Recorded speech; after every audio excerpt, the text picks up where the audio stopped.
2024 में आईसीएसई और आईएससी के स्टूडेंट के लिए सीआईएससी ने कॉपी चेकिंग को कैसा रखा हुआ है, और क्या उनको लेनिएंट कॉपी की चेकिंग की जा रही है या पूरा मार्क्स दिया जा रहा है, कोई हार्ड चेकिंग नहीं हो रही है, या फिर केवल आंसर लिख दिया और उस पर मार्क्स दिया जा रहा है, या कोई फेल नहीं करेगा, ये मैं बाद में बताऊंगा, क्योंकि ये सारे टर्म काफी कंफ्यूजिंग और ये इंटर रिवोल्टिंग है। जो फैक्ट के साथ मैं बात करूंगा वो जान लीजिए कि देश भर में करीब 3 लाख, करीब है 3 लाख स्टूडेंट है जो आईसीएसई क्लास 10th के बोर्ड एग्जामिनेशन में भाग ले रहे हैं। करीब का मतलब इससे कम ही है या इसी के इर्द गिर्द है।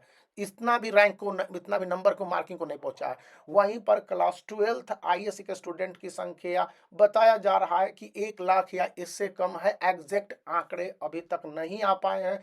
कुछ जगह पर 70 तो कुछ जगह पर 90,000 बताए जाते हैं आईएससी के स्टूडेंट। अब इनके लिए कॉपी चेकिंग के जो एग्जामिनर हैं देश भर में कितने अपॉइंट किए गए हैं, तो ये बताए जाते हैं कि 10,000 एग्जामिनर हैं जो क्लास 10th की कॉपी चेकिंग के लिए हैं। उनमें से करीब 500 या इससे भी ज्यादा टीचर हैं जिन्होंने की रिपोर्टिंग ही नहीं दी है। अभी तक ये जानकारी बताती है या भी डिफरेंट सोर्सेज से पता चलता है, लोग बताते हैं, मीडिया में रिपोर्ट से।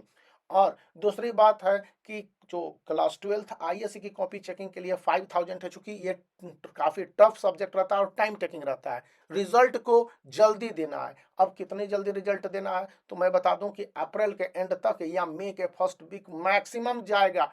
10th मई के बाद आपको इसके जाने की संभावना नहीं है, उससे पहले आपके रिजल्ट आ जाएंगे। इसको एक ब्रह्मा की लकीर मान लीजिए 10th मई। तो थोड़ा सा डिटेल में मैं बता दूं कि आपके क्या होने जा रहे हैं। तो इससे पहले भी दो चार बातें हैं कि यह inter state answer sheet evaluation system पर वर्क करता है। सीबीएसई में ऐसा नहीं होता है अब, लेकिन इंटर स्टेट मतलब जैसे कि मैं दिल्ली में रहता हूं तो दिल्ली की कॉपी को उत्तर प्रदेश में भेज दिया जाएगा या पंजाब भेज दिया जाएगा या फिर बिहार, झारखंड या फिर कोलकाता भेज दिया जाएगा, और वेस्ट बंगाल की कॉपी को महाराष्ट्र भेज दिया जाएगा, महाराष्ट्र की कॉपी को वेस्ट बंगाल भेज दिया जाएगा, मध्य प्रदेश भेज दिया जाएगा। इस तरह से कॉपी को inter state answer sheet evaluation का सिस्टम इनेक्टेड है।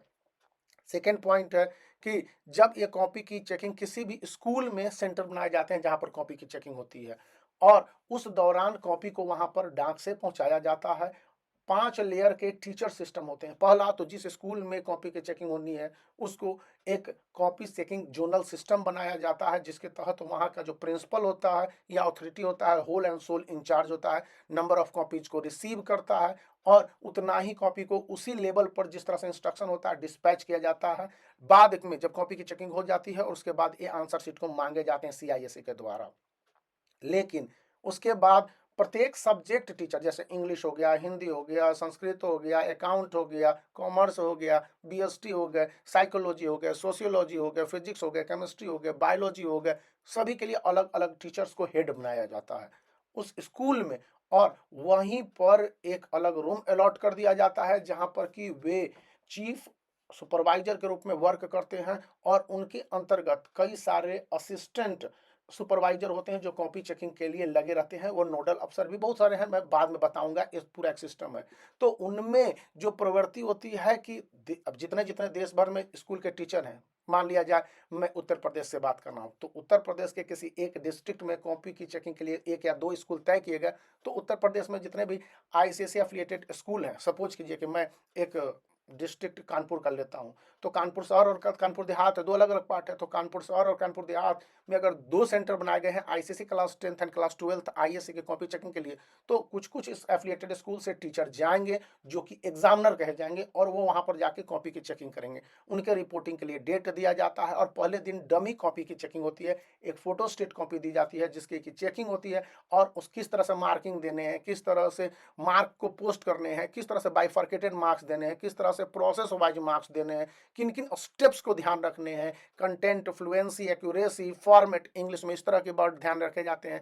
मैथमेटिक्स में जिस तरह से कंटेंट है, फिर स्टेप्स है, सिस्टम्स है, फिर उसके बाद उसके लिए जो पोस्टिंग के से पहले यह ध्यान में रखा जाता है कि किस तरह से कैलकुलेशंस हैं, रफ वर्क हैं, इनको ध्यान में रख के मार्क्स देने का सिस्टम है। तो बहुत सारे ऐसे पॉइंट्स है, सभी सब्जेक्ट के लिए अलग अलग होते हैं, और इन बातों को ध्यान में रखा दिया जाता है। इन सब से बढ़कर सीआईएससी एक आंसर स्क्रिप्ट भेजती है सभी सब्जेक्ट के लिए। चूंकि सीआईएसई एक क्वेश्चन पेपर पर देश भर में और इवन कहिए विदेशों में एग्जामिनेशन कंडक्ट करती है, तो वो उस क्वेश्चन पेपर का एक स्टैंडर्ड आंसर भेजती है। अब यही आंसर है जहां पर कि स्टूडेंट को लेनिएंट मार्किंग की व्यवस्था हो सकती है कि एक क्वेश्चन के 2 आंसर संभव है। यही आंसर स्क्रिप्ट में एग्जामिनर अपने मन से कुछ नहीं ले सकता, मतलब कि मेरे जैसा टीचर अगर कहीं पर गया है कॉपी की चेक करने, तो वो लेनिएंट नहीं हो सकता अगर वो मार्किंग स्कीम कहेगी कि स्ट्रिक्ट है।